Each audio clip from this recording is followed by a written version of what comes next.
Welcome to Scare Talk, a horror movie podcast for horror fans. This podcast will cover horror movie reviews, ratings, and rankings. Now for your hosts, Danny and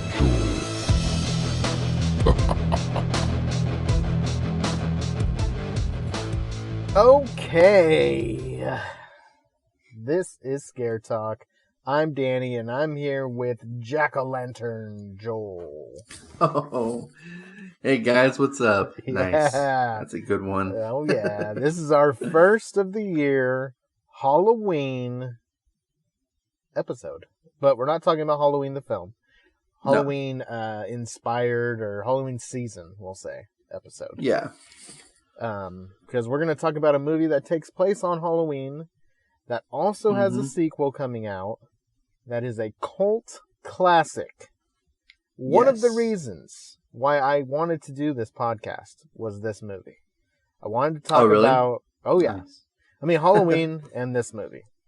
I wanted to talk about Halloween, but I also wanted to talk about some of, like, the under-the-radar, films that, just a lot maybe people haven't seen or, that are just good but doesn't get a lot of attention. Damn, for this being an inspiration for the podcast, we're, 2.5 years into our podcast doing this movie? It was supposed to have the sequel come out back in 2020, so we had to wait for it, and then we had to wait for it again. So, anyways, let's cut to the chase, to the movie we're talking about, Terrifier from 2016. Yes. Joel, who's in it? All right, so this one stars Art the Clown himself, David Howard Thornton. Yeah. He's going to reprise his role in Terrifier 2. He was in The Dark Offerings, which I think came out, I looked and it was like 2021. And then Night of the Living Dead 2 in 2023. So what? We've got that to look forward to next year. Okay. And then we got Jenna Cannell. She is Tara. She was in The Bye-Bye Man, which I still to this day think is the stupidest title for a movie. But yeah, it's a pretty bad title. It's bad. The Front Runner, which is the Hugh Jackman movie. And she is going to be back in Terrifier 2. I think Terrifier 2 has some flashbacks in it. Or it's a prequel to this one. What character? Almost everybody in this movie is going to be in the sequel in some capacity. So. Oh, okay. So this I think is Tara? Yeah, Tara. Oh, okay. She's definitely dead. Yeah. She's yeah. So it's going to be interesting to see her in the sequel. And then this is a fun one. There is a Nicolas Cage Dracula movie called Renfield. Yes. That she's going to be in as well. Oh, wow. And Nicolas Cage is Dracula in that movie. So yeah, I heard about that one. Yeah, it's going to be a fun one to see him somehow play Dracula. I mean, it can't be like a serious Dracula movie, I don't. Right? No, I think when I looked it up, it did say horror comedy on it. Okay. So yeah. That's good. And then we got Samantha Scafidi, who is Victoria, who was Tara's sister in the movie. She was in Demon Hole. Okay. Terrifier 2 as well. Yeah. And a movie called Thruple. Oh, all right. It's like a threesome couple, I guess. I think you're right, Joel. Yeah. Good job. And it was written and directed by Damien Leone. And he wrote and directed All Hallows Eve, Frankenstein vs. the Mummy. Oh. Classic. And Terrifier 2. Okay. Did he do All Hallows Eve 2? No, just All Hallows Eve. Oh, he didn't do the second one. I didn't even actually know there was an All Hallows Eve 2. Yeah, there is. All right. Well, yeah, I didn't see that on there. Okay.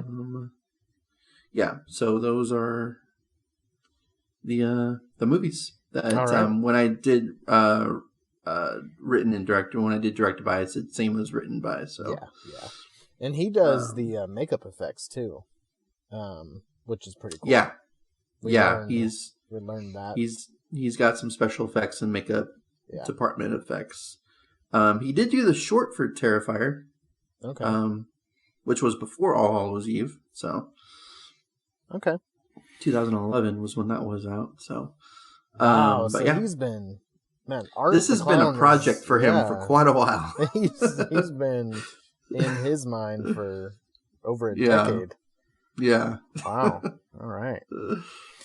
Okay. And it's so a 20-minute short film, which is it's a little long for a short, but I guess it's not like feature length. So yeah. Yeah. All right. Well, on Halloween night, Tara Hayes. I didn't know she had a last name. I don't think they ever mentioned her last name. Okay, her last name exists. Tara Hayes finds herself at the obsession of a sadistic murderer known as Art the Clown. It's funny. It's funny. Is his name Tara, actually like? Do they actually say Art in that movie at all? They do. Really? Yeah. In the very beginning, in the interview. Oh, okay. The interviewer. Yeah. Says, known as Art the Clown, and then he smears some fecal matter on the wall in the bathroom, and it says Art. Oh, yeah.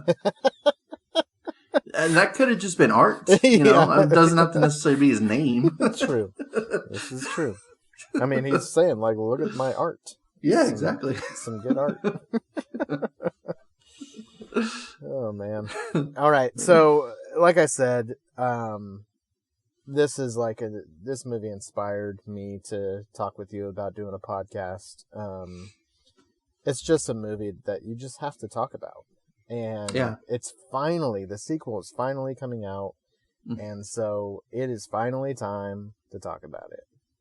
Mm-hmm. 6 years after the original, but it was supposed to be 4, so. Yeah.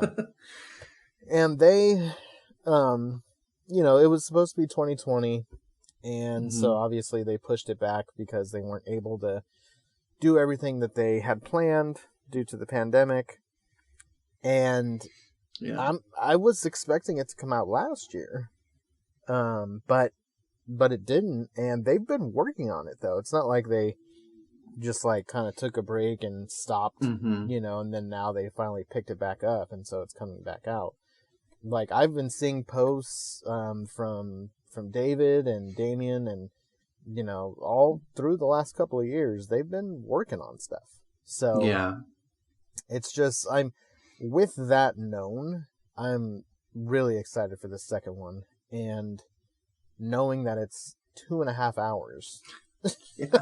It's a lot. It's literally an hour longer than the first. So that is... Yeah, that's something I'm excited. I'm intrigued by that length. It's probably going to be the longest slasher in history because I don't think there are any slashers that are more than 2 hours long. I don't either. It's just because there's only so much you can do in a slasher. It's basically the same stuff. Although with Art, it is a little bit different because I am more intrigued by this character than I am with most slasher villains. Same honestly, he puts Jason to shame. I'm sorry for all you Friday the 13th lovers out there, but he is more sadistic. Oh yeah, he's got more expressions. Obviously, he doesn't wear a mask, so it's his face is just covered in paint. Yeah. So he's able to be more expressive, which is incredibly creepy. Yes. That's the best part of this film and what looks like to be the second film, he's going to do a lot more of that type of acting. Yeah. I hope we yeah. get another pizza place type scene Yeah. like we did in this one. Yeah. Because that's honestly, yeah, it really is. It's, I think, my favorite scene of the entire movie. Yeah. Oh, me too. Okay, so I'm going to kind of set up, just in case you guys haven't seen this, kind of what's going on. Mm-hmm. So we've got just this like old, like 80s small little tiny television. And an interview is being played of this interviewer and this really messed up, deformed, crazy looking face. I don't even know, like melted face, like melted, smashed face lady. It's bad. Yeah. I don't know how she survived that. It looks pretty ridiculous. Her face looks really ridiculous. Yeah. So anyways, she's interviewing her because she's a survivor of this clown murderer. Mm-hmm. That's when they say his name. And then it cuts to the interviewer kind of in her dressing room, and she's on the phone kind of talking about, how this, I don't know, she's talking shit about the person she was interviewing, basically. Yeah. And then that lady ends up killing her by smashing her eyeballs into her face, and it's pretty intense. Yeah. A lot of blood. They do not like hold back on the blood in this movie. No, they don't. This movie is an hour and 20 minutes long. Okay. And it's 85 minutes, but like you have to give some time for credits. Yeah. So 80 minutes long. Yeah. And there are some pretty intense kill scenes in this movie for the movie being so short. Yeah. It really it gets right into it. Yeah. Gets right into it. So you see that, and you're like, what the hell is this? Like, okay. And during the interview, I should go back to, because it's showing the interview on the little tiny TV, but you're seeing the art getting like ready. So he's like putting his gloves on, and he's putting his face paint on, and getting his, because he kind of has like face paint, but also it's like he has like this hood kind of thing that he puts over the back of his head, so it covers his whole head. Yeah. So he's kind of got like a hat. Little, he's got his little tiny hat on a string. And he's got a big garbage bag that he carries around. He's kind of like Santa. Yeah. I don't want him coming to my house, though. Coming down your chimney. No thanks. I'll pass on that.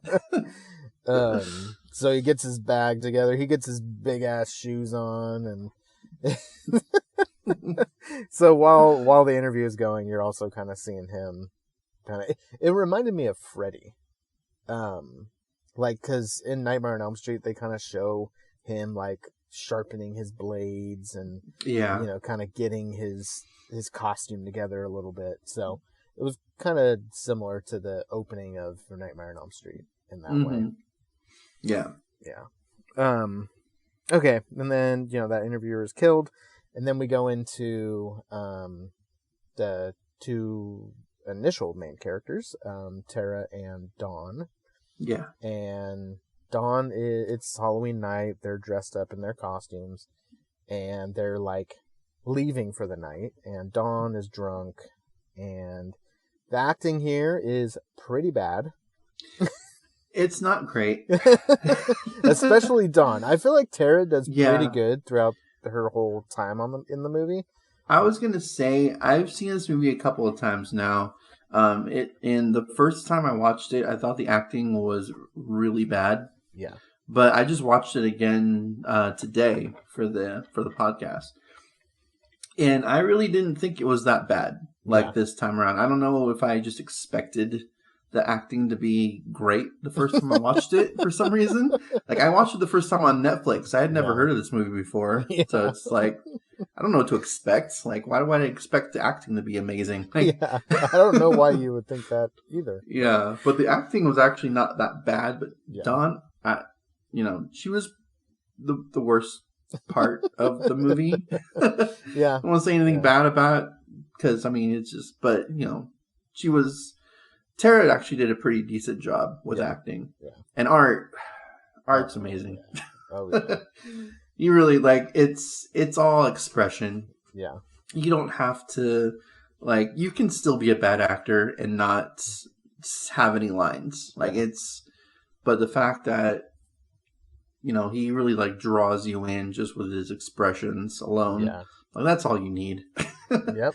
From your killer. Like, he did an amazing job. But, so yeah, I didn't think the acting was that bad this last time I watched it. Yeah. Yeah. I actually, watched it for the first time on Blu-ray. I had seen it a couple of times on like streaming services and Netflix or whatever. And yeah, I would agree. This time around, I didn't find the acting to be so like not so bad, but just I don't know. It's almost like off-putting at first when it's like, especially Dawn. Yeah. I mean, she's still better acting than Halloween, even the first time I watched. yeah. The original Halloween is it's up there with some of the worst. Yeah, but and you gotta give Dawn credit, or well, I don't know what her actual name is, but her real name, for what she did go through in this movie. We've got some behind the scenes. Yeah, and that was pretty intense. We actually, if people haven't, we actually have a podcast episode with David Howard Thornton, who is Art the Clown, who gives us some insight on the movie, as well as some insight on Terrifier 2 as well. Yeah. So go check that out if you haven't. But yeah, the scene with Dawn is very intense, and what she went through was very intense, so I have to give her props for that. Yeah, for sure. Yeah, definitely. Yeah, it was you just I don't know. I feel like, you know, you're watching a movie and it's like it's a movie. You don't think about what the actors and actresses like have to do to be able to perform, you know, and put it on screen. So it was cool to learn about, you know, they had her upside down, but they only can do it for like 30 seconds at a time.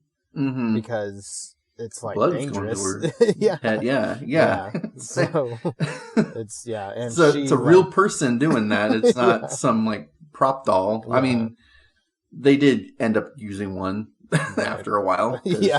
Obviously, if you know the scene we're talking about, they're not actually going to do what they did to a real person. But so, but her like eardrum was like displaced or something. Yeah, like she had some inner ear issues after doing this scene too. So yeah, that's, you know, you don't think about those things. No, you really so don't. definitely, definitely want to give her credit. But you know, some of the stuff toward the beginning of the movie, you know, it's noticeable that there's some flaws there. So she's drunk. And she's still saying she wants to drive home, of course. This is, you know, I feel like pretty common, you know, the drunk person, especially if it's their car. They're like, no, I'm fine. Like, you know. So Tara's not letting her. She takes the keys. And then this is when they first see Art. He's like kind of standing in the shadows. He's got his big old bag and he's just kind of staring at him. Big old trash bag. And they're just like, you know, kind of like, what's up with this dude? But Dawn, she's all drunk and she's like, hey, like she's like kind of having fun with it and all that. And then Art is gone, of course. Yeah, he just disappears. So then they go into this pizza place to like sober up. And I thought it was a diner, but like it doesn't feel like a pizza place to me. I don't know. It's weird. Yeah, I thought it was I mean, I don't know. It looks like a diner, like the booths, the way that like seating is set up, and I don't know. It reminded me of a diner too. So they're in there to kind of sober up, and then Art comes walking in and with his big old bag, and he sits like kind of like adjacent to them. and is just staring at Tara. Yeah. And gosh, the facial expressions are just perfect. I remember watching this the first time, and you're kind of like, okay, there was a cool kill at the beginning, all right, and then the acting kind of dips a little bit. Yeah. But then this scene, it's like, okay, I am Yeah. I'm ready to watch this movie. And I remember taking pictures of my TV and sending them to you. Like, dude, you gotta watch this. This is just too cool. I remember seeing it on Netflix and just going through it and stuff. I was like, I don't know what this is. And you were telling me about it. And I was like, all right, I'll watch it. And I sent you texts. I was like, one of them was something like, I can't, like, every time Art is on the screen, I can't, like, take my eyes off of him because you don't know what the guy's thinking. Like, there's just something about him that I don't know. It's He's crazy. a scene stealer, He is. He really is. Yeah. The camera needs to be on him at all times. Yeah. Which is why I'm really happy that this is going to be an hour longer because we're going to get more of Art. Yeah. So. And we're going to get some Chris Jericho, so that's going to be interesting. Yeah, dude, I forgot about that until just now. Oh my gosh, that is so funny. We're going to get some Chris Jericho. I mean, you can't go wrong when you throw Le Champion in there. Yeah. I hope his part's big. I don't know, me too. Maybe he's the one that like takes out Art at the end. I kind of want to see him get taken out. Honestly, I want to see what his death scene would look like. Yeah, that's true. Oh my gosh. Okay, take out Art. Got to make more of these movies. Yeah. So yeah, he's kind of got this stare down with her, and she's kind of like, oh, what the heck? And she kind of turns away, and then looks back, and then he has like a different face. Like he's got like his teeth, like he's showing his bloody ass teeth and stuff. And like when they cut away from him and then go back, and he's just got his mouth like super wide and his teeth and stuff. I just like couldn't help but laugh because it's like what the hell is this? I like the whole elbows on the table with his hands like his head like clasped. On his hands, and it's like, what? All right, dude. And then it gives. I think the first time I saw it gave me chills when he just like goes from happy to instantly just like staring, just like I'm like, oh, okay, this isn't a happy clown whatsoever. This guy means business. All right, the recent time that I watched it was just a couple days ago. I watched it with my wife and son. He had never seen it. Oh, nice. He's 15, so I'm like, okay, I think you're ready. And when he showed during that scene, he was just like, bro. When they show him with his big ass teeth and like, it's just like, bro. It's intense. It's a very memorable scene and so simple. It is. It really is. It's just him. You just have to have You just have to have good looks. Like and the music helps too. The music was very ominous and just like very creepy. Yeah. On top of that, so it definitely adds.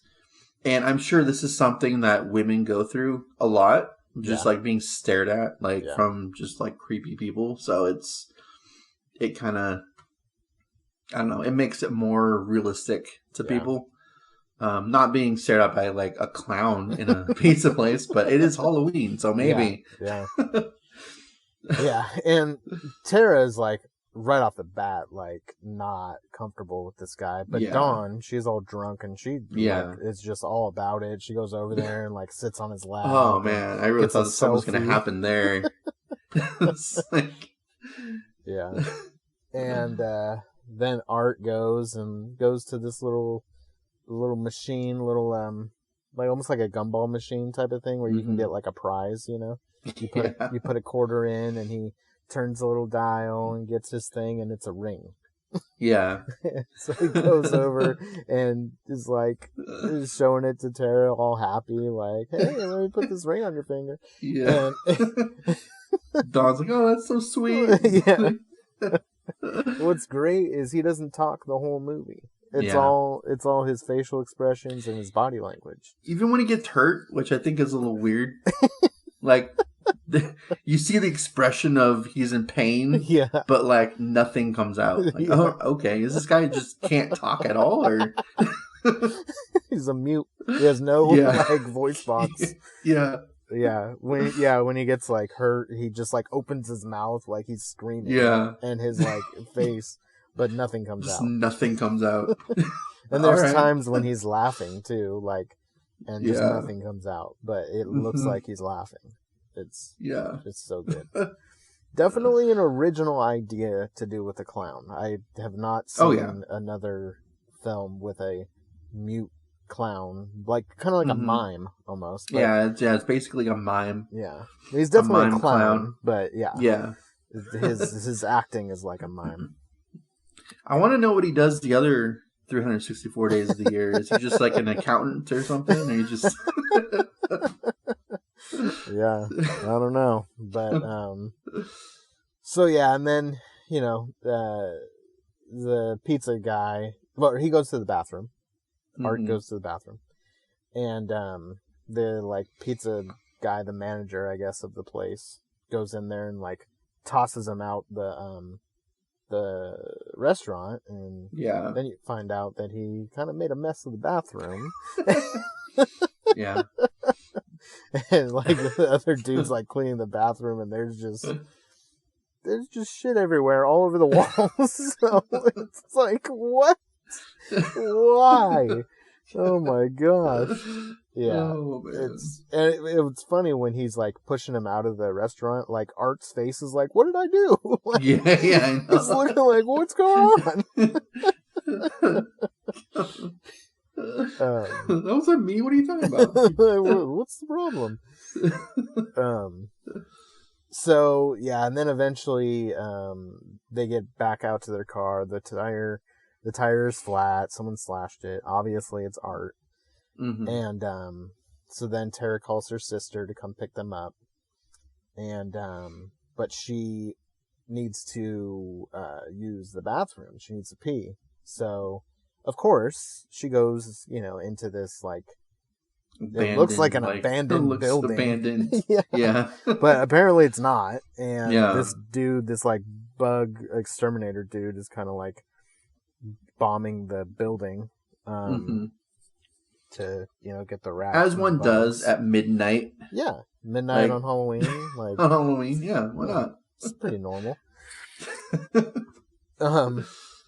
And so there's a couple of parts here that, and for like the rest of the movie, where I just like have questions.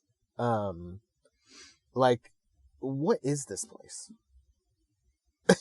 Because the building, yeah, like what the hell is this place? Because they kind of like, I don't know. They spend some time in the like the basement or the like bottom floor. That it's like a warehouse. There's parts that look like it's an alleyway, or something. Like when they see that crazy lady with her, it looks like she's in an alleyway. She's in that building though. Yeah. I don't know. Oh, it's all right. It's really confusing. That's different. It's really weird what's going on in the location. The location, it really doesn't make a lot of sense. It's kind of like a warehouse, but it's kind of like a business building too. When they get up to like a couple of floors up, it looks like a business building, but then like a construction site at the same time. Like, I don't know. It's really weird, and it just really doesn't. The inside does not fit with the outside. No. It looks like just this like tall, like kind of narrow building.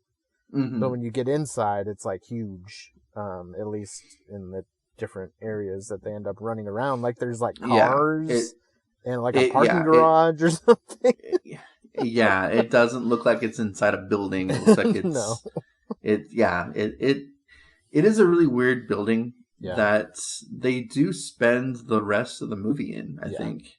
Pretty much, yeah. Like, from that part on going on, I think there's only like 3 places that they shot this movie in. Yeah.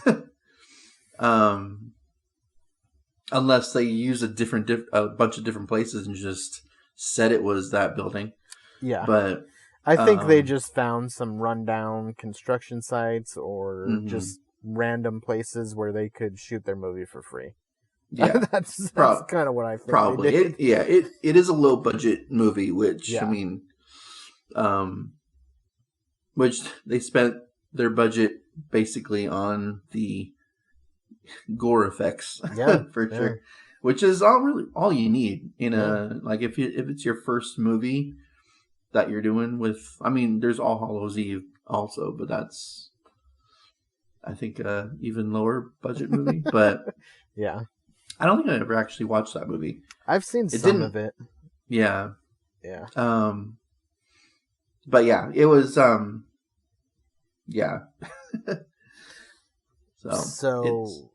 there's a part. So this is when Tara runs into this like homeless lady. She has this doll that she says is her baby. Is her baby? Yeah. It's like Emily or something? Yeah. So she's just kind of weird. She thinks that the building is like an apartment complex or apartment building. So I don't really understand the point of this character. I don't know why this character is a part of the movie. I have a couple of theories. Okay. One being that, I mean, one is pretty basic. It's just have another kill scene. Sure. Even though they don't really show her die in that movie. So I guess having a kill scene is not really like, it doesn't really, it's not one of like the more graphic scenes of the movie. Yeah. And also to show that maybe he didn't have a childhood. Yeah. Because at one point, isn't he breastfeeding off of her? Like, no, he's not. I could have sworn I saw something like that. Like, it didn't show anything. No, but, like, no. There was... She like holds him and he's sucking his thumb. Yeah, that's right. Yeah. Never mind. Yeah. It reminds me that, there's a movie that you'll probably see soon that has a little bit of that going on. So just get ready for it. Breastfeeding or sucking your thumb? Okay. No, the breastfeeding. It's right. It's there. Okay. You can't... I based on what you just saw, I think I know what you're talking about, but all right, you just don't know what's coming for up that. Actually, he was sucking his thumb. Yeah. So maybe like not having a childhood kind of thing, like not having a mom, a mother figure, which is one way that might turn you into a psycho serial killer like this. Sure, it always happens.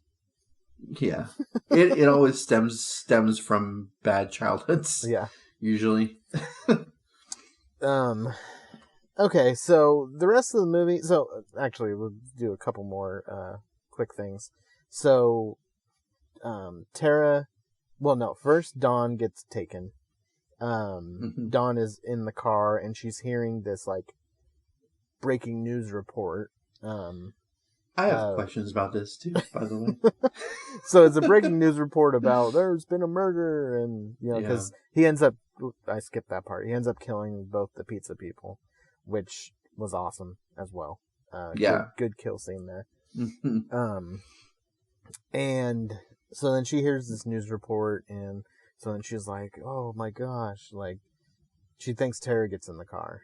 And she's like, "You're not gonna believe this." And then she looks over, and it's Art with his big ass smile on his face. Yeah, that was creepy. So my question for that is, because I mean, there could have been some time that passed, and maybe people walked into the restaurant. Yeah. But when we leave the restaurant, they were the only 2 people in the entire place. Yeah. And the news report said that there was a guy, the witnesses, that a guy dressed as a clown who are these witnesses that Yeah. witnessed this? Yeah, and Like, I don't know. how do we? And we don't know, like, in reference to where their car is, where the pizza place is. Because you don't really see it there. You would think that if he slashed the tires, it would be right there. Yeah, that's like kind they of what didn't you go assume. anywhere. Yeah. Yeah. Yeah, I don't know. Yeah. It's good question. Like who witnessed this exactly? Like I would like to talk to these people. Yeah. But it's a small thing just to get the story continuing and going. So it's not a big deal, but I was like, wait, what? How did And then as that was going, there was an ambulance going by. I'm like, what? Wait, what? Like, how did this get on the air before the ambulance got there? Well, maybe the ambulance is leaving. Yeah, okay. Still, that's fast. Yeah. There's definitely some questionable things, and later on I'll talk about another one that's, I think, a pretty big plot hole. For the amount of plot that there is in this movie, there is a pretty big plot hole. Okay, so Dawn is taken, and then Tara, comes face to face with Art. She's eventually taken. So he has some sort of syringe that he injects them with something that knocks them out. Yeah. So then Tara wakes up and she's strapped into a chair, duct tape over her mouth. Art's there and he's kind of messing with her, acting like he's going to hit her with an axe, and it's a pretty intense scene. The music is pretty awesome here.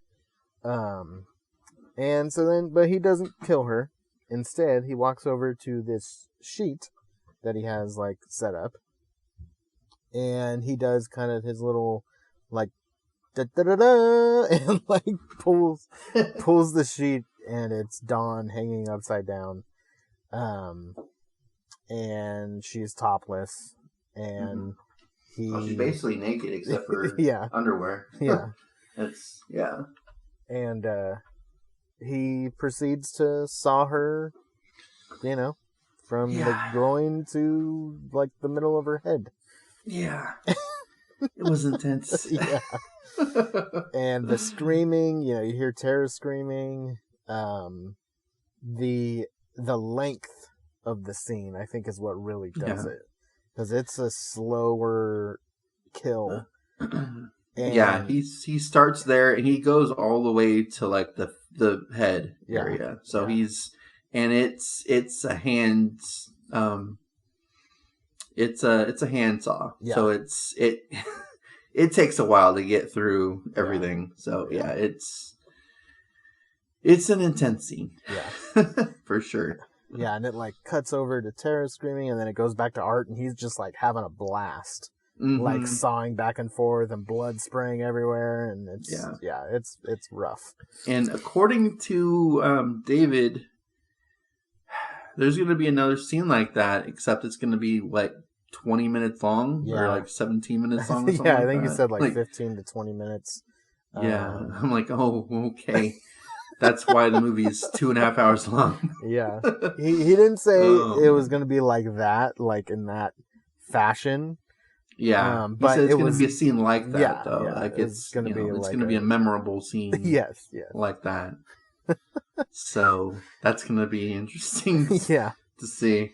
Yeah, definitely. So, and then after that, Tara escapes and kind of gets into a fight with Art. She's winning, and he's knocked out. Or not knocked out, but she knocks him down. She's got this big 2x4, and she's gonna take him out.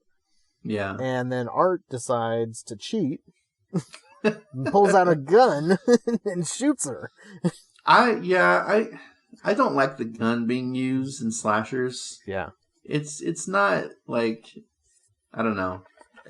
It does feel like a cheat. To use a gun. And it's not as personable as a knife or something or a hacksaw was used. Right.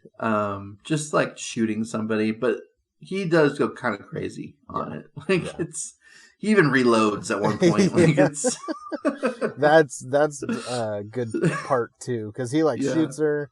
I think he shoots her a couple of times, but she's not dead. And so he goes over to her and it's like click, click, click. He is out of bullets. And then he throws his hands up. He's all upset, like, oh, come on. Shaking his head as he's walking down to his bag of tricks to get a new clip. And then he goes back over and shoots her 25 times in the face. Yeah, in the face. That's okay. Yeah. All right, dude. Let's calm down. I feel like, typically, like you said, guns, and especially the killer using a gun, it's kind of lame. But I feel like it's okay for him because it's so psychological at the same time. Yeah. Because he's getting beat. So now he's like, okay, I'm done playing with you. Let me just take you out. Games are over. Yeah. So it's like he has fun, then until it's, go time. Until he's like, all right, fine. Obviously, you're not having fun with this, so I'm not going to have fun with it either. I'm just going to shoot you. Yeah. And so there was a scene before that, because obviously she's dead in the scene, because she gets shot 25 times in the face, that he's stabbing her in the ankle. Yeah. Continuously stabbing her in the ankle. Yeah. And after that scene, she seems to get away pretty easily, pretty quickly. I'm like, you would be in a lot of pain right now. You'd be limping. And I didn't really see her limping when she... Yeah. Because that scene led to her hitting him with a 2x4. Yeah. And escaping him and stuff. I was like, okay, I didn't really see you limping. Yeah. You would be on your knees at this point. Your ankle's thrashed. It's but that was just one thing. So I was like, okay. She I feel like I noticed that too, and at times she kind of had a limp, when she was trying to get the exterminator's attention. She was started limping then. Yeah. And that's when she's drugged and taken, but she still has this huge multiple gashes in her ankle. She was stabbed several times in the ankle. And she was drugged, but she was able to fight off Art with the 2x4 and stuff. Yeah. But something I thought was interesting about this is I thought she was going to be the final girl. I did too. Yeah. So they kind of pulled the rug out. They did, yeah. Which I think was, I was talking about the whole gun thing. I don't like using guns in movies like this. Yeah. Unless it's the good guy using against the bad guy, then that's different. Right. But it was the fact that he just pulled that gun and shot her. I was like, oh, okay, well, yeah, she's not going to live through this. Okay. Yeah. So it was as much as I didn't like him using the gun, it was a twist to see her not survive by him pulling a gun out and shooting her. Yeah, I think that's where it didn't bother me so much too, because it was different. It had a different twist to the movie, and who you think is the final girl is not, and even the final girl is not really the final. She still kind of loses. It's but so then her sister is the only other character. Well, I guess, and the exterminator guy. Yeah. And so it's kind of, her sister trying to find Tara and running into Art from time to time. Does a whole cliche thing of her finding the dead bodies. Yeah. And her screaming. It's okay. Yeah. That happens in every horror movie. Yeah. Someone's got to find the bodies. Yeah. And so the big plot hole here is with her sister. Okay. Okay. So nobody can get out of this building. Everything is locked everywhere. Yeah. But how did she get in? It doesn't show her get in. And if she did get in, why couldn't she leave? Mm-hmm. She was trying to leave everywhere else but where she entered, I guess. Because everything's Probably locked was. up. It's a huge place. Yeah. Like maybe she got in the same place that Tara got in. Just Maybe the front door. the exterminator, yeah, the front door. The exterminator left that one open, like unlocked Yeah. for her to leave because he knew she was in the building somewhere. Yeah. So he just left it unlocked for her. Yeah. And that was the only other place that she could have escaped from. Yeah. And she was just like looking, like wandering everywhere, and maybe she got lost in this maze of a building. Apparently, that it's just like fortress, this giant. Like it's just so It's a very big building for, but it's not even like a building. I don't even know what it looked is. like on the outside. Yeah. Yeah. So that's, the whole rest of the movie. She's trying to, she realizes that, okay, my sister is dead. Her friend is dead. This guy is coming after me. But she tries to get away, but never, goes to where she got in. And so maybe she got lost. And there was all kinds of, doors and stuff that she was trying to get through. So maybe she was just trying to find the nearest exit, Mm-hmm. And just everything was locked. And even the exterminator's, co-worker who tries to come in to help, he doesn't go through the front door. He can't get in either. So it's like, man, this place is really locked down. Yeah. I mean, it's late. Yeah, it's midnight. it's late. They're close to it. So, I mean, So, I mean, I think they're in a big city like New York or something. Yeah. Where it's, everything is open till 5 o'clock in the morning. But this is one. I mean, he is spraying for pesticide. Yeah. So he's got to have some stuff on lockdown for people. He doesn't want people to walk in when he's spraying everything down. Yeah. So it makes sense. Does it though? I don't know. Does he? Maybe not. Does he spraying? Is him spraying at midnight make sense? I don't know. That's not exactly a time that people work. Who knows? I mean, it's an overnight thing. Maybe this is a very populated building during the day. Okay. It seemed kind of like an office building at times. Yeah. So maybe there's a ton of people who are about to be there in the morning, so he needs to get this done. All right, true. In the middle of the night. Yeah.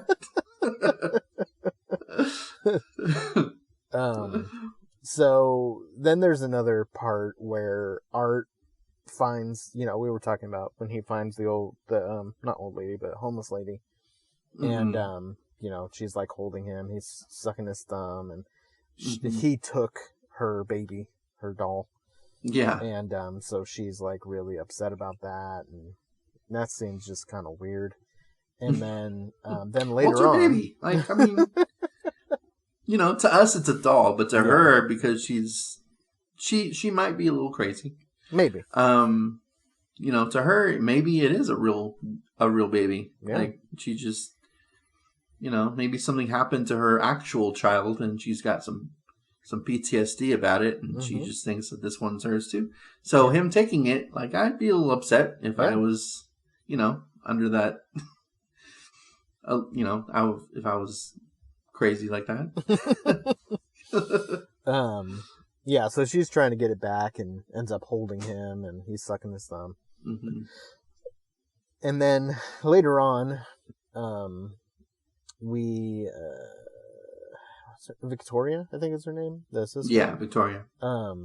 She sees what she thinks is a person lying hurt, and it's Art wearing her the front of her body pretty much, and her hair. Yeah, he scalped her. He scalped her. Scalped her and put her top on. Yeah. And he's walking around and dancing around. And it's what the heck? What is happening here? It's so weird. So that seems a little disturbing. Yeah, it definitely was a little disturbing, Yeah. and not something that you see from like a normal slasher Yeah. villain. Like you don't see them dancing around with someone else's scalp on your head. Like it's It obviously reminded there's me something of something. Buffalo Bill. Yeah, Kinda, Silence of the Lambs. yeah, kind of similar to Hidden. Mm-hmm.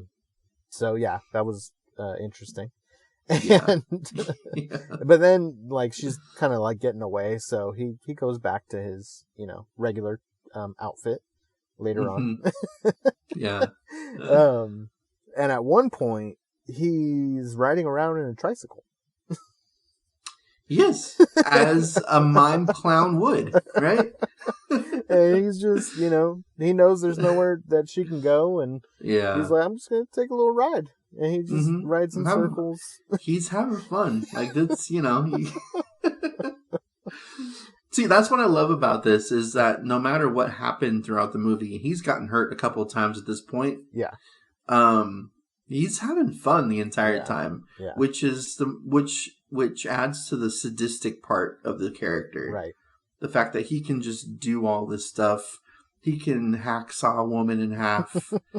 And he's just having the time of his life about it. Like there's something wrong with a person like that. Yeah. Like mentally, for sure. What I like you don't about it, see from other your favorite horror icons. You don't see them having fun. Right. You It's just see them like killing people. Like, okay. Yeah. But that's one aspect that puts Art above the others. Yeah. Is the fact that he seems to be having fun with what he's doing. Yeah. And his expressions are another factor that put him above the rest. So he's in my top 3 I would killers say so.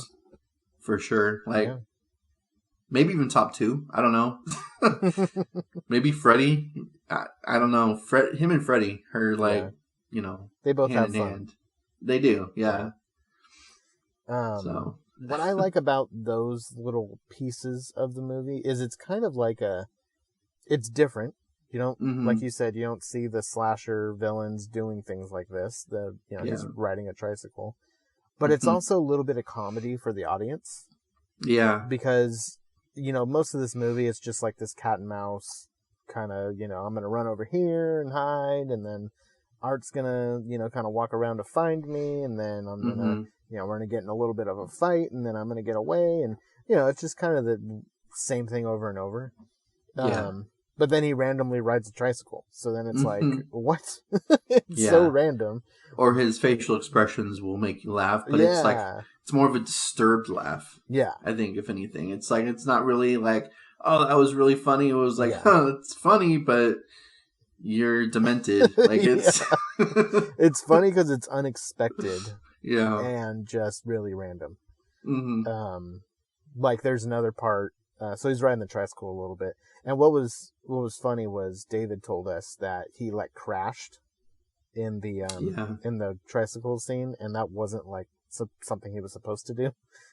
He said they had been on set all night, and he was kind of delirious and tired, and so he crashed. And they just left it in the movie. Yeah, because it adds to it. It really does. Like it's one of those things where it's a mistake from the actor, but it adds to the character. It's part of the character at that point too. So and there's another part where Victoria's getting away and kind of squeezes through this door, and he can't get through to her because it's like but he sticks his hand through with a little horn, and he's squeezing the horn at her. He's like, take that, honk honk. What the hell? And then she's like, stop it, stop doing that. Oh my gosh. And he's just gone. After that. And then he's gone, and he comes through the door with a truck and just knocks her out. But before he gets out of the truck, he's gonna kind of jam out to some jazz. Yeah. He's got some like crazy jazz music blasting, and he's kind of dancing in the front seat. Yeah. Yeah. Oh my gosh. So he gets out and starts eating her face, and so what were you her gonna face say? didn't look that. So in the beginning, I was wondering because I've forgotten. It's been a while since I watched the movie. I forgot who that was, whose face was so messed up. Yeah. And as we're going through the deaths, I was like, I don't know who this could possibly be. Like, they're not the deaths are not like to the face as much as her obvious scars were from. Yeah. I was like, is that Tara? Like, is she? Because she got shot in the face like several times. Right. Maybe she survived that somehow, which is highly doubtful. But even Victoria's, like when, like before he was biting her face, her face didn't look that bad. Like, how much of her face did he eat? Like, that's that was insane, because that was definitely Victoria at the end or in the beginning of the movie. Yeah. Which I do have questions about that too. So he's kind of eating her face. Like a lot. Like, I don't know how that's even. I don't know. Yeah, I don't know what has to happen to your face for it to turn out the way it did. Yeah, I mean, it looks really ridiculous. It looked really bad. I don't even know. And her face did not look that bad whatsoever when he started. It's chomping away. Like, it's some horrible plastic surgery that I don't know what she had done on her face, but it was really weird. So then cops come, and he ends up just like shooting himself in the head. Yeah. So then you think through he's the mouth. Dead. Yeah, through the mouth, of course. Yeah. So you think he's dead. Oh, and then the cops discover that Victoria's alive. Yeah. And then you think he's dead. They got bodies like going to the coroner. This part is kind of funny too, because the coroner, there's a couple of bodies that get wheeled in, and he's kind of talking to whoever they are, the police or the EMTs, or I don't know who they are, but he's like, "Hey, you think you can go get me a bacon? What does he say? Like a bacon cheeseburger or something with something bacon?" Like that, yeah. It was. Can you give me a bacon cheeseburger, something with bacon? Yeah. It's like, what? It's just funny because it's like, dude, this guy's like working with dead bodies all day, and he wants to eat. Like, I don't know. Yeah. It's kind of twisted. So then he unzips the art bag, and Art's there with a big ass smile on his face. So creepy. So creepy. And then the lights just start going kind of crazy, flickering and everything. And then, of course, Art like grabs him, and that's kind of the end of the movie. So is he going to be some supernatural being? I'm thinking so. Because he got the lights flickering. How did he do that? Yeah. Like, it wasn't coincidence. It just started flickering all of a sudden. Like, I don't know. Yeah. I want to know, because he shot himself in the mouth. So there was something, maybe he's always been invincible, and maybe this is just, maybe this, I don't know. I kind of have some, I don't really like the fact that he's going to be this supernatural being. Yeah. After this, or maybe he's always been supernatural. I don't know. Going forward in like in the series, like how do you defeat that? Like it's one thing. That's what I liked about this movie, because he was just a person. Right. He was just a person in a clown mask, in a clown outfit, who can be stopped. But if he kills himself, then he becomes supernatural, and it's like, I don't know. he had to have known something was going to happen Yeah. to him if he killed himself. Like, Right. I kind of want some sort of a background, but I don't at the same time. Like, I want it to be mystery, but at the same time, like, I want to know, like, why. Yeah. Like, yeah. There's just some questions I have about the character that I'm glad we don't have answers to in this movie. But if you're gonna continue the series, for like movies, I want something. Yeah. Like, there's gotta be something Right. about this character. Yeah. You gotta develop the character to a certain degree. You don't want to give too many answers, but you gotta give something.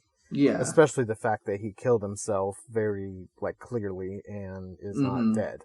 So there has to be some sort of reason for that.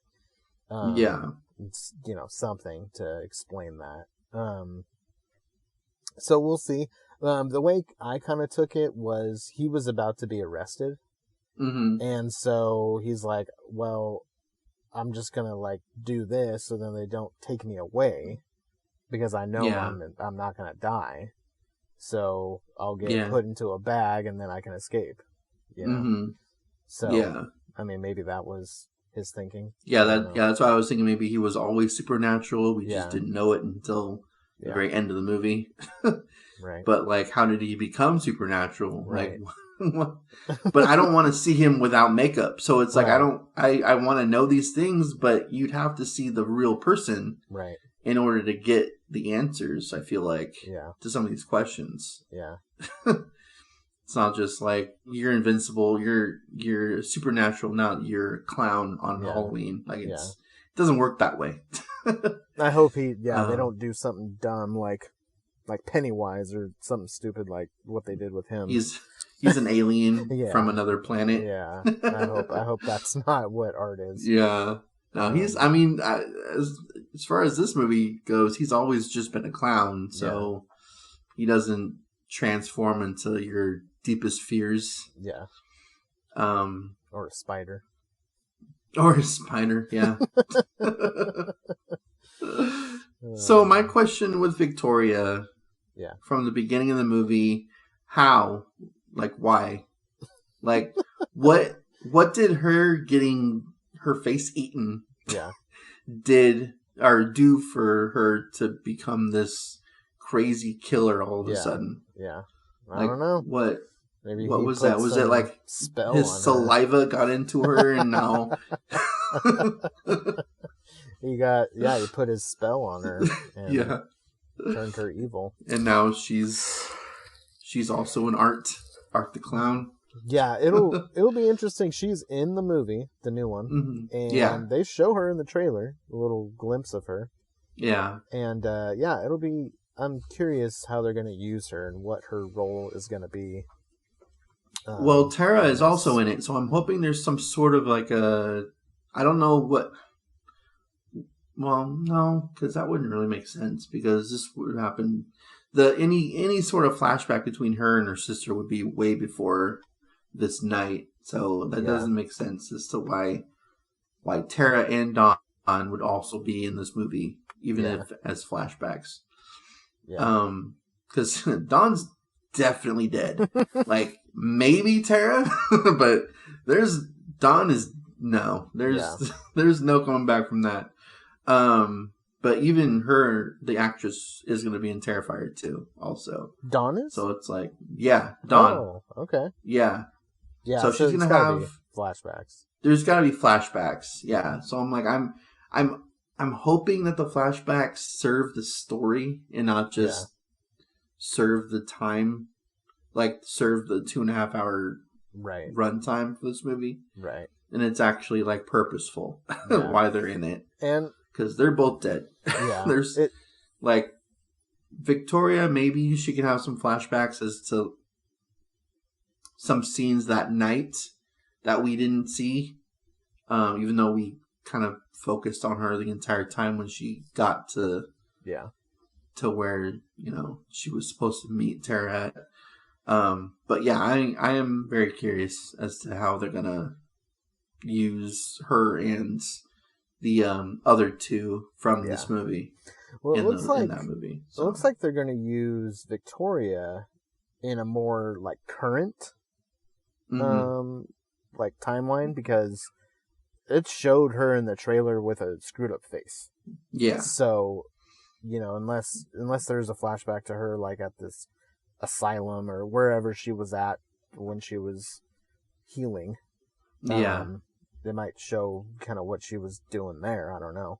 But she's alive, and it looked to me in the trailer like she's, she is that version of Victoria, and not the, other not version. The before version. Yeah. Yeah. So, yeah, I'm curious what they're going to do with her. And now that I know that Tara and Dawn are in it, I didn't realize that.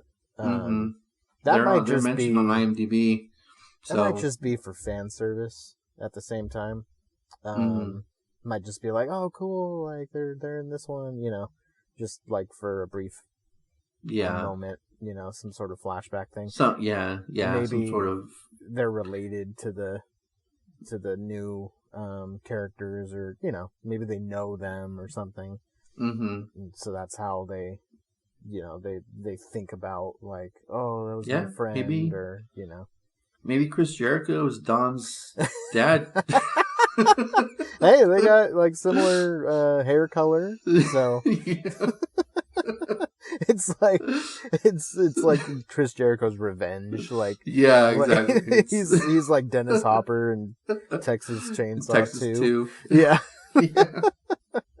He's hunting down Art. Oh my gosh. Yeah, that would be funny. He's a disgruntled cop. His daughter was just murdered by this psychopath on Halloween. So of course he's got to attack Art on Halloween. Yeah. I don't know if Chris can pull that off, but yeah, no, we'll see. Yeah. He's a huge horror fan. So, this is probably really cool for him to be able to do this movie. Oh, yeah. So, there's a trivia section on IMDb that said that, so Chris Jericho has a podcast. Yes. You gotta get him on our podcast. That'd be amazing. Yeah, he has one of the biggest podcasts. I've listened to quite a few episodes of it. He has some cool guests on there and stuff.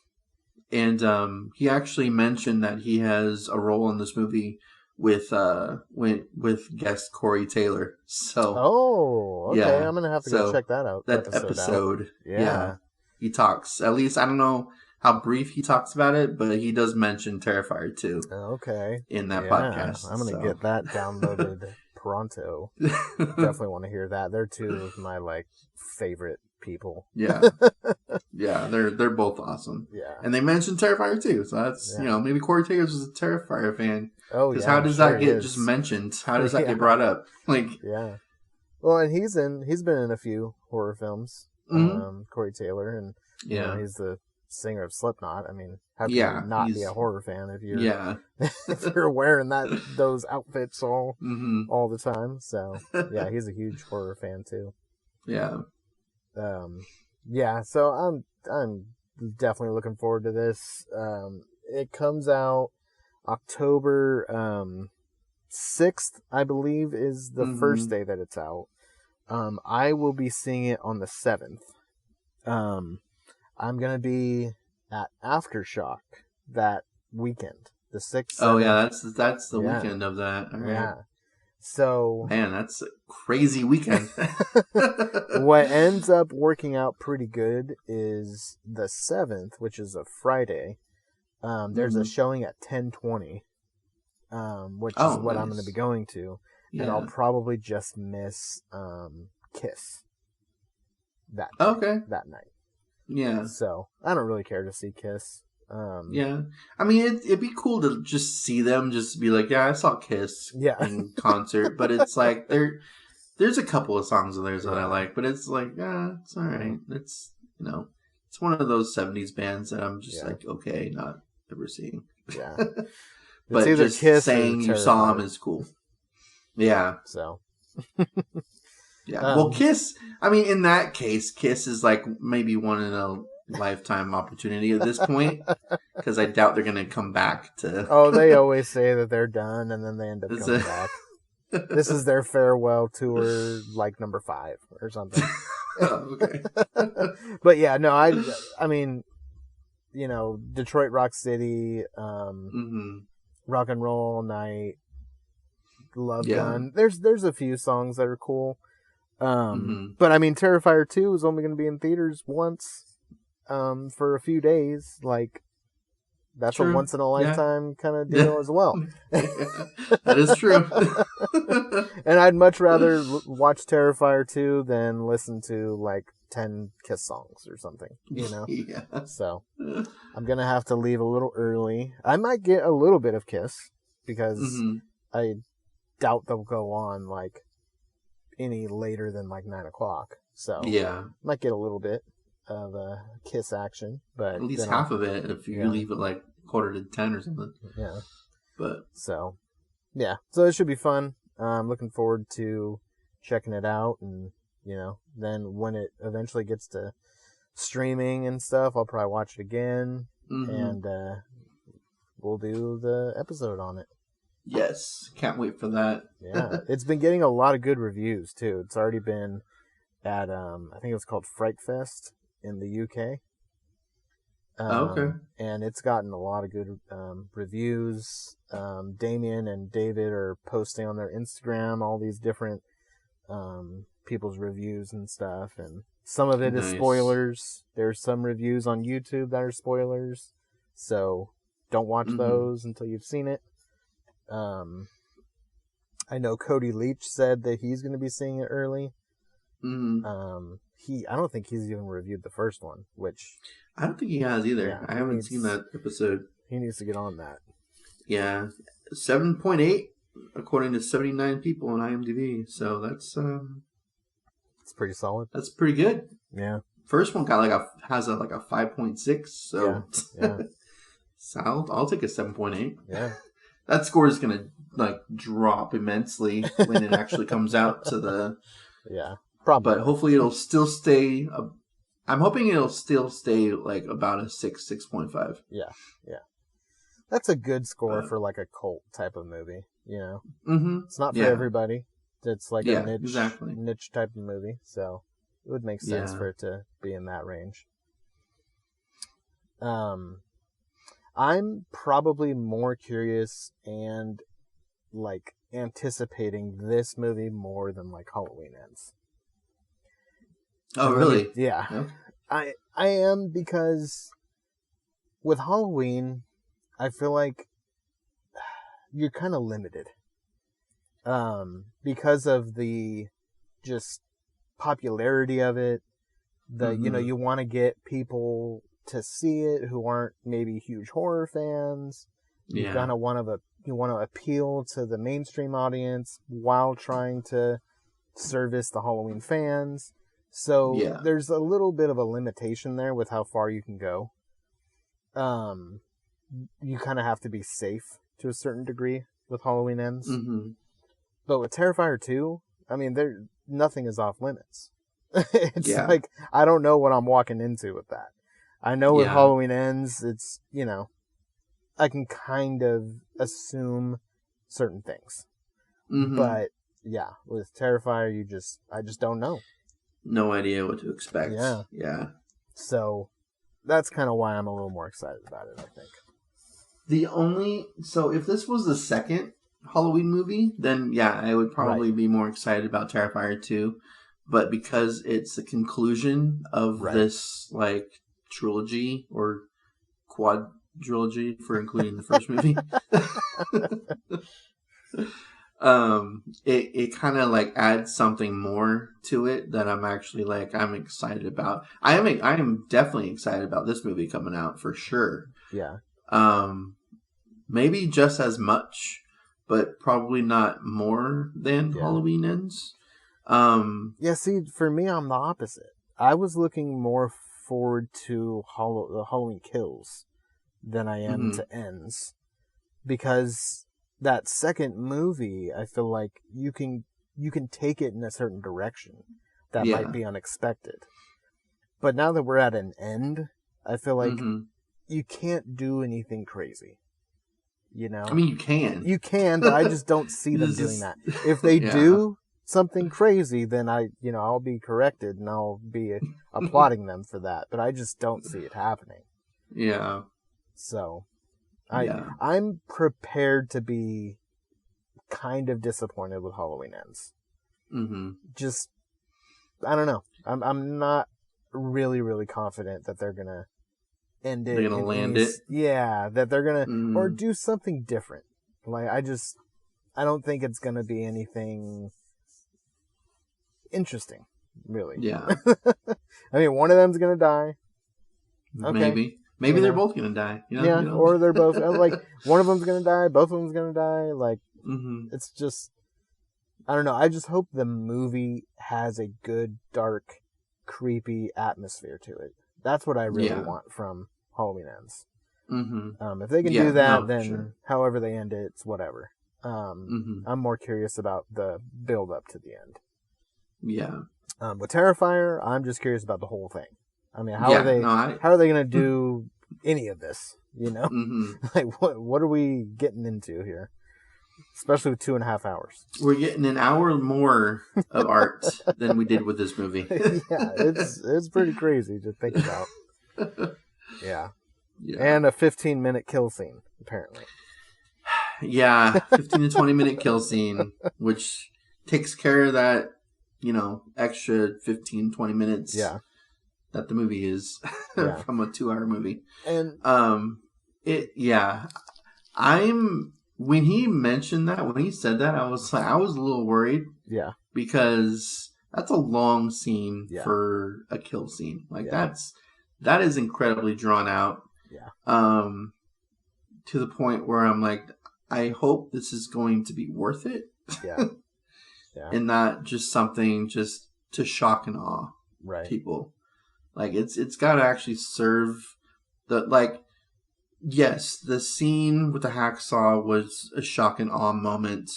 Right. But we didn't see that. We haven't seen that from art yet at this point. So it was something different. It was something, I think, was that I know we heard on like the radio that those two were killed, but did we see them die until? Yes, we did. That scene until she died, or did we see that after? We saw it before. We saw him. One of the pizza guys who was cleaning the bathroom sees his boss's head. And then Art attacks that guy and cuts his hand off in one hack. One hack and his hand flies off. Yeah. And then he stabs him in the face 20 times or something. Yeah. Yeah. Yeah. We definitely saw that. Yeah. So we've seen him be sadistic, but we haven't seen there's a different level of being sadistic that we haven't seen up until the whole hacksaw scene. Yeah. And it's if it's giving us a level more of art that we haven't seen before, I'm all for whatever they're going to throw at us. Right. But if it's strictly for shock and awe, I don't know. I don't know how I'm going to take it. Because 15 minutes is a long time for a scene like that. Right. So I'm with you. I think it's there is a limit, and I hope that like you've been saying, I hope that they realize that when they made this movie and aren't just trying to push the boundaries for the sake of pushing the boundaries. Yeah. Yeah. Give me all the blood and gore you want to, but it's got it. To me, it needs to reflect the character. Yeah. Of we haven't seen that side of him yet before. Right. We haven't seen the hacksaw side of him until we saw it. Right. I want to know what the limits are for this character. Yeah. And if it's I don't know. It's just if it's serving the purpose for the character, then do whatever you want to. Right. Right. And I'll be for it. But if it's only for shocking people, then that's where I might have an issue. Yeah. I'm with you. I agree. So I just went and saw Barbarian yesterday, and so we're in line, and there's this guy in front of us, and he's kind of talking with us, and I don't know how it got brought up, but I think we were just talking about movies that are coming out, and Terrifier 2 was mentioned. He's like, "Oh my gosh, I'm so looking forward to that." And he's Nice. like, "Man, that diner scene." Or no, he said, "Oh, that pizza place scene." Yeah. And so, like, that, that's a kind of, if you're a fan of the movie, that's a universal thing, like, that scene. It's like everyone's really favorite stands scene. out. Yeah. Yeah. So, it was cool to, it's like, okay, we're not the only ones. This random guy in line, he's stoked for it too, So, I'm curious to see the audience when I go to see this. Yeah, I would be too if I wasn't going to be the only one there in my theater. Yeah. Moving to a small town sucks sometimes. Yeah. And I mean, if the movie would even show there. I don't even know. Yeah, you got to check. It's a limited release. So yeah, check Fandango, because right now on Fandango you can get tickets here in Sacramento. I think I looked like a week ago to see if it was at least a coming soon movie. Yeah, and it wasn't. So okay. I know Damien posted that it's gonna be like they recently, I guess, got a deal with another theater chain. And so they should be showing the movie too. He didn't say what theater chain or anything. So, that could be coming soon as well. So yeah, keep an eye out for it. Go on Fandango, just search Terrifier 2, see what comes up. Doesn't look like, I just looked and it's not showing there. Okay. Lame. Yeah. Theater's lame. Maybe I'll stream it for you on my phone. Yeah. Get kicked out of the theater. Yeah. Breaking the law on our podcast. Oh, that's what I'll do. I'll just stream the movie. You can just get the audio only version of Terrifier 2. That's all you need, right? Yeah. Use your imagination. Right. Except his entire persona is... Yeah. It's all visual. It's silent. Yeah. Yeah. Oh, man. All right, so this might be the longest episode that we've done for one movie. Probably, yeah. I know our Halloween Kills episode was pretty long, but yeah, we had a lot to say for a movie that really doesn't have a lot to say. Yeah. No. Oh, man. Yeah. All right, so we're going to rate this thing? Oh, yeah, we still got to do that. Okay. Yeah. So what are you rating it? Oh, man. So I've loved this movie since the first time I watched it. I think I've actually liked it more because, like I was saying in the beginning, the acting kind of got better to me from the first time I watched it. So if I were to rate it like the first time I watched it, my rating would probably be lower than it is now. I'm going to give this one like a 93. Okay, awesome. Yeah, that's a good score. I'm going